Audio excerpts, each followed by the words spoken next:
Madame Najat Vallaud-Belkacem, ministre des Droits des Femmes, de la Ville, de la Jeunesse et des Sports. La lyonnaise Najat Vallaud-Belkacem reste donc au gouvernement après ce remaniement, annonce faite en fin de matinée. Elle n'est plus porte-parole du gouvernement, ce sera Stéphane Le Foll, mais elle récupère donc la jeunesse et les sports, en plus du droit des femmes. Prochain conseil des ministres, vendredi à 10 h. Quasi inconnue, il y a encore quelques semaines, Nathalie Frière, toute nouvelle maire de Saint-Fond, est aujourd'hui au centre de toutes les attentions. La raison, l'élection prochaine du président du Grand Lyon. Depuis 48 heures, elle a d'ailleurs été approchée par les équipes des principaux candidats. J'ai eu un appel d'un gars de l'UDI et je voulais en discuter avec toi. C'est des personnalités politiques que j'ai pu rencontrer le soir des élections à la préfecture. Donc qui ont appris mon élection et qui finalement, oui, ont essayé de rentrer en contact avec moi, ou en tout cas m'ont donné des cartes pour que je rentre en contact avec ces personnes.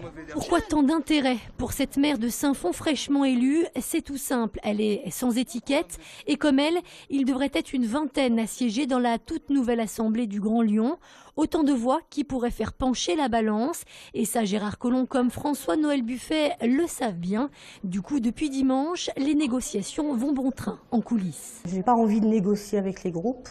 Je ne m'arrêterai pas sur une étiquette politique. Mon vote, il sera en direction de la personne qui aura le plus de possibilités d'enjeu pour ma ville.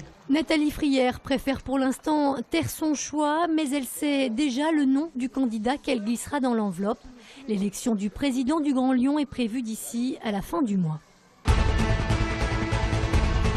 Le fait de constituer un groupe ne signifie pas que nous sommes dans la totale défiance. Il s'agit qu'à un moment donné, ce que nous disons soit pris en compte. Ça veut dire aussi qu'un certain nombre de choses doivent changer. Nous sommes élus, nous sommes bien élus. Ça nous donne du poids. La politique, c'est ça aussi. Jean-Paul Brett met la pression sur Gérard Collomb avant l'élection pour la présidence du Grand Lyon. Le maire PS de Villeurbanne veut constituer un groupe autonome de 11 élus socialistes villeurbanais afin de peser, dit-il, sur la gouvernance de la métropole. Une gouvernance un peu lyonno-centrée, où évidemment le maire de Lyon est président de la métropole. À partir de là, les dossiers lyonnais ont tendance à avancer plus vite. La mobilisation des services de la communauté urbaine se fait souvent de façon un peu prioritaire sur des dossiers lyonnais, au détriment d'autres. Et en tout cas, nous en avons eu le sentiment à Villeurbanne, et le sentiment s'appuie sur un certain nombre de réalités d'investissement dans cette ville. Pour autant, Jean-Paul Brett affirme ne pas avoir l'intention de briguer la présidence du Grand Lyon. La joie est à la hauteur de l'exploit réalisé 14 ans après l'avoir quitté et 1 an seulement après avoir échoué en finale. Le LHC s'est ouvert en grand les portes de la Ligue Magnus, l'élite du hockey français. Grâce à une victoire sans appel hier soir sur la glace des boxeurs de Bordeaux, 8-2. Il n'aura donc fallu que 3 matchs aux Lyonnais dans cette finale pour que le rêve devienne réalité. Et ce n'est que justice, tant les joueurs de François Dussault avaient écrasé le championnat de D1. Une domination qui s'est vérifiée en finale, au cours de laquelle Lyon aura inscrit 19 buts et n'en aura encaissé que 5 en 3 rencontres. Le LHC peut maintenant savourer. Le retour à Lyon est prévu demain dans la journée. Andrea Pirlo, Carlos Tevez ou encore Gianluigi Buffon, c'est une pluie de stars qui va s'abattre demain soir à Gerland pour ce quart de finale aller de la Ligue Europa. L'Olympique lyonnais accueille pour la première fois de son histoire européenne la vieille dame, la Juventus Turin. Je crois qu'on a une montagne devant nous. Il va falloir par tous les moyens essayer de gravir cette montagne en 2 étapes. La première dès demain. Et si l'OL s'en est jusqu'ici très bien sorti dans cette compétition, une seule défaite en 10 matchs, on ne peut pas dire qu'ils aient eu à affronter des cadors. Avec la Juve, on change de catégorie.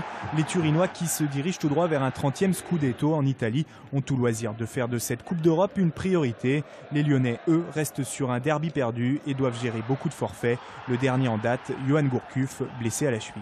C'est sûr qu'on aurait préféré avoir moins de blessés, voire pas du tout. Au moment, on va mettre le championnat un peu de côté et vraiment se concentrer à fond sur ce match. Gomis, Lacazette, Gomis, Lacazette sont des joueurs vraiment très forts. Demain, on va essayer de prendre le contrôle de la rencontre parce qu'on sait très bien que le match aller est essentiel pour la qualification. OL Juventus, c'est demain à 21h05.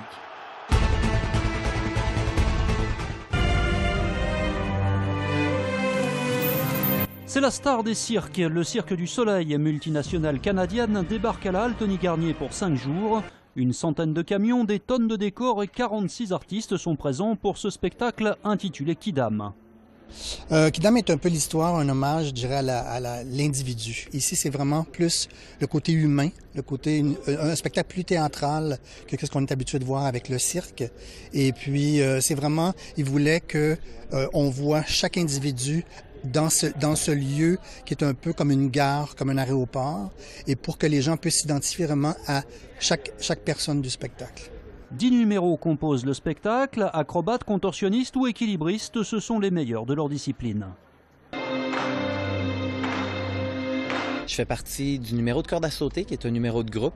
En gros, imaginez des enfants qui jouent à la cour de récré à la corde à sauter. Remplacez-les par des acrobates professionnels, ça vous donne une idée de ce qui va arriver. Le Cirque du Soleil, c'est jusqu'au 6 avril à la halle Tony Garnier de Lyon. Des places sont encore disponibles.